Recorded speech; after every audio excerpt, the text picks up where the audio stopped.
Assalamualaikum dan salam sejahtera kepada Dr. Muhammad Taufiq. Kami dari Kumpulan 45 akan membentangkan isu rasuah dalam kalangan penjawat awam di Malaysia. Isu rasuah dalam kalangan penjawat awam bukanlah sesuatu perkara yang asing lagi. Rasuah merupakan penerimaan atau pemberian suapan sebagai upah atau dorongan kepada seseorang individu kerana melakukan atau tidak melakukan sesuatu perbuatan yang berkaitan dengan tugas rasmi. Suapan terdiri pada wang, hadiah, bonus, undi, perkhidmatan, jawatan, upah dan diskaun. Rasuah sering terjadi dalam kalangan penjawat awam di mana setengah daripada mereka menjadikan jawatan yang mereka miliki sebagai lubuk untuk mencari duit tambahan walaupun mereka sudah memperolehi gaji tetap demi kesenangan hidup walaupun mereka sedar bahawa rasuah merupakan suatu jenayah atau kesalahan undang-undang. Amalan rasuah dalam kalangan penjawat awam boleh berlaku dalam semua peringkat jawatan sama ada daripada golongan berjawatan tinggi maupun golongan yang berjawatan rendah. Berbanding dengan orang awam dan sektor swasta, kes rasuah yang melibatkan penjawat awam dilihat lebih mendapat perhatian daripada orang ramai. Sudah pasti setiap rakyat tidak mahu penjawat awam yang terlibat dengan rasuah untuk terus kekal bekerja kerana ia telah merosakkan nama perkhidmatan awam. Sekarang saya akan membentangkan isu rasuah. Suruhanjaya Pencegahan Rasuah Malaysia SPRM telah mengeluarkan statistik keseluruhan mengenai isu rasuah yang berlaku di Malaysia dengan mencatat sejumlah 5,652 kes sepanjang tahun 2015 sehingga tahun 2020. Catatan statistik ini menunjukkan bahawa 2,653 kes yang melibatkan penjawat awam sepanjang tempoh tahun 2015 sehingga 2020. Peningkatan ini telah mendesak pihak kerajaan untuk membendung isu ini dari berluasa. Laporan Pelan Anti Rasuah Nasional NACP 2019-2003 telah mendedahkan punca rasuah berlaku ekoran kekurangan sokongan dan kesedaran rasuah, kerenah birokrasi, kurang pengesahan awal, kurang usaha pencegahan rasuah dan kelemahan penguatkuasaan. Semasa pandemik COVID-19, SPRM telah mengesan rasuah yang berlaku dalam sektor perkhidmatan kesihatan negara yang melibatkan penipuan ke atas pembelian peralatan perlindungan kesihatan. Pihak yang tidak bertanggungjawab telah mencipta peralatan yang palsu seperti pelitup muka, sarung tangan dan lain-lain. Perkara ini telah menyebabkan kuantiti dan kualiti peralatan tersebut menjadi lebih rendah serta banyak rasuah yang berlaku dalam kalangan pegawai penguatkuasa ketika Perintah Kawalan Gerakan PKP. Permasalahan kajian. Dalam kajian ini, kami ingin mengenal pasti perspektif dari sudut pelajar universiti mengenai kepentingan budaya integriti dan etika kerja dalam organisasi penjawat awam. Ini dapat membantu kami untuk mengetahui perspektif pelajar mengenai budaya integriti dan etika kerja kerana hal ini dapat menyediakan mereka untuk menjadi pekerja atau penjawat awam yang bertanggungjawab selepas mereka memasuki alam pekerjaan. Seterusnya, kami juga ingin mengenal pasti punca-punca berlakunya rasuah dalam kalangan penjawat awam. Faktor berlakunya rasuah ini akan memberikan kesedaran kepada semua orang kerana punca yang berlaku ini dapat memberikan impak yang negatif kepada sesebuah organisasi dan juga kepada negara kita. Objektif kajian kami yang pertama ialah untuk mengenal pasti budaya integriti dan etika kerja dalam organisasi penjawat awam dari sudut pelajar.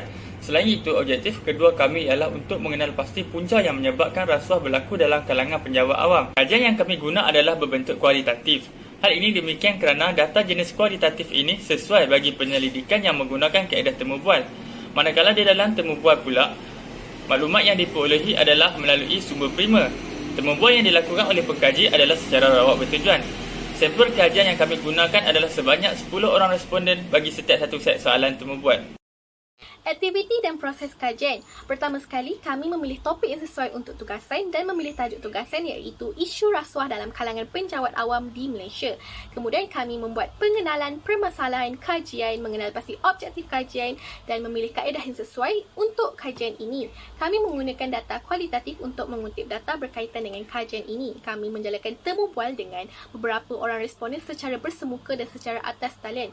Kami telah menemu bual 10 orang responden yang terdiri pada pelajar universiti untuk mengetahui sejauh mana tahap pengetahuan mereka berkaitan isu ini dan bertanyakan beberapa soalan seperti yang dinyatakan di dalam slide.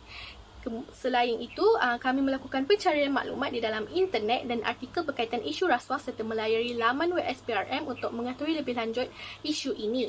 Di samping itu, kami juga telah menganalisis dapatan kajian yang diperoleh daripada temu bual bersama responden. Akhir sekali, kami telah membuat kesimpulan untuk merumuskan isu ini. Berikut adalah analisis dapatan kajian.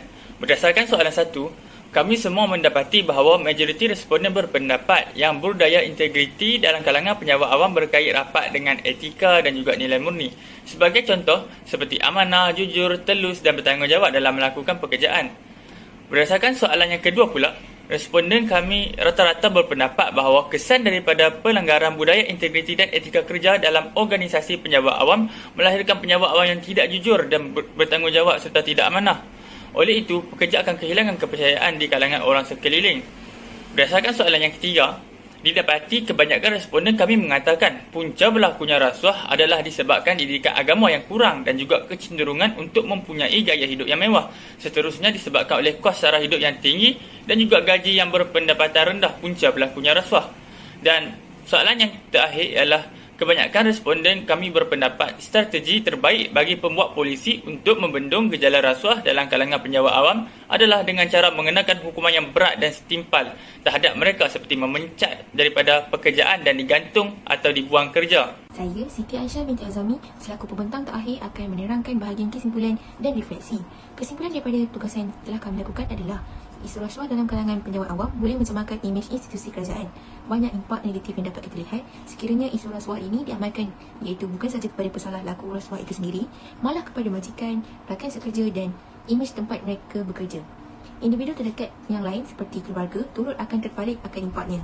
Oleh itu, semua pihak perlulah menjalankan tanggungjawab mereka dalam membendung gejala ini. Bukan sahaja di tangan badan kehakiman atau sebagainya, tetapi ianya turut merupakan tanggungjawab di bahu majikan atau ketua dalam sesebuah organisasi tersebut.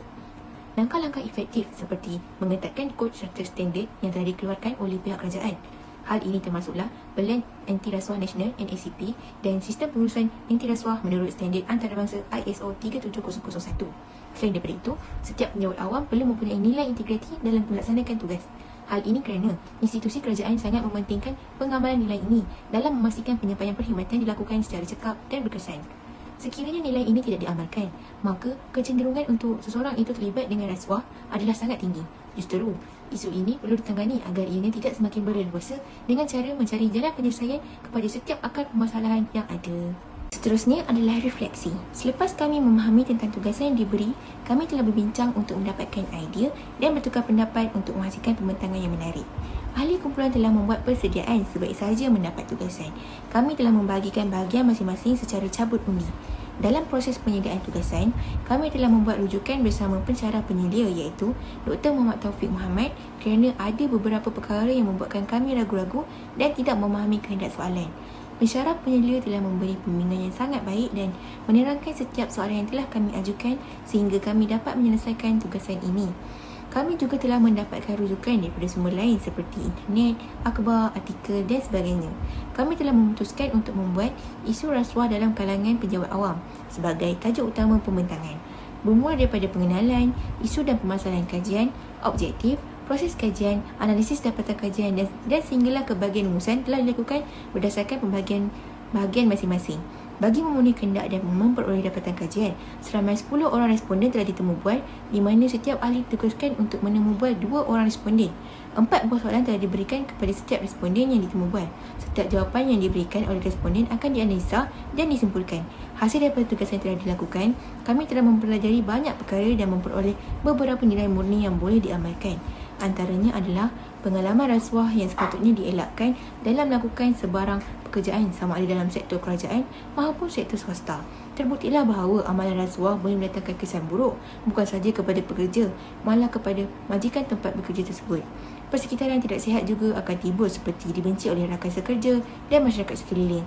Oleh itu, ianya telah memberikan kesedaran kepada kami untuk tidak terlibat dengan rasuah sekiranya telah mempunyai pekerjaan kelak. Okey, sekian sahaja daripada kumpulan kami. Sekian, terima kasih.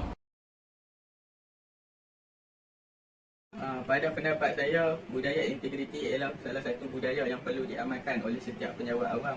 Seperti mereka perlulah amanah dan jujur dalam melakukan setiap pekerjaan. Okey, apa yang saya faham kalau budaya integriti ni dia kena jujur, amanah dalam melakukan satu pekerjaan. Contohnya kalau penjawat awam tu, kalau dia dah diberikan tugas dan amanah, dia kena jalankan dengan penuh tanggungjawab lah. Budaya integriti dalam kalangan penjawat awam ini bagi saya ialah satu etika kerja ataupun satu sikap sebagai contoh kejujuran, amanah dan sebagainya yang perlu ada pada setiap penjawat awam bagi memastikan delivery system itu mencapai objektifnya dan akan memudahkan para pelanggan untuk berurusan dalam sesuatu urusan di dalam sesebuah sektor. Pendapat saya lah, kesannya ialah sesuatu organisasi tersebut tidak dapat bekerja dengan baik, dan juga hal ini disebabkan oleh terjadinya banyak rasuah yang berlaku menyebabkan penjawat awam yang lain tidak selesa untuk bekerja dengan organisasi yang membuat perbuatan tersebut. Kesan daripada pelanggaran etika kerja ini akan membawa mudarat kepada sebuah organisasi, kerana ia akan menjadi marah dalam daging di dalam organisasi tersebut. Pada pendapat saya, kesan pelanggaran budaya integriti dan etika kerja dalam suatu organisasi akan menyebabkan suasana pekerjaan menjadi kurang kondusif, terutamanya kepada pejabat awam yang bergrade rendah. Justru akan mengurangkan tahap produktiviti pejabat awam yang bekerja dalam suatu organisasi. Pada pandangan saya, rasuah berlaku apabila seseorang melakukan sesuatu dengan menggunakan jalan pintas ataupun jalan yang ringkas. Antara punca berlakunya rasuah ialah kurang didikan agama dan moral dalam diri, undang-undang yang tidak teknis dan tindakan mahkamah yang menjatuhkan hukuman ringan kepada pesalah. Punca-punca ini akan menjadikan pemberi dan penerima rasuah tidak dapat terlibat dalam isu rasuah. Punca rasuah berlaku disebabkan gaji rendah, gaji yang diberikan rendah. Lepas tu kos sara hidup yang semakin tinggi sekarang. Pada pendapat saya lah, kalau saya senang saja, boleh je kita ambil tindakan untuk pecat diorang lah daripada pekerjaan diorang, atau kenakan tindakan disipline yang seperti gantung kerja ke, macam tu je lah. Pada pendapat saya, Pelan Integriti Nasional iaitu PIN boleh menjadi sebagai garis panduan kepada pembuat polisi yang telah dilancarkan pada 23 April 2004 merupakan antara langkah penting yang diambil oleh kerajaan dalam usaha meningkatkan integriti dan pembudayaan nilai murni di kalangan semua lapisan masyarakat dan utamanya penjawat awam dengan membentuk sebuah masyarakat yang kukuh ciri-ciri moralnya dan etikanya dengan para warganya mempunyai nilai keagamaan dan kerohanian yang utuh. Itu saja.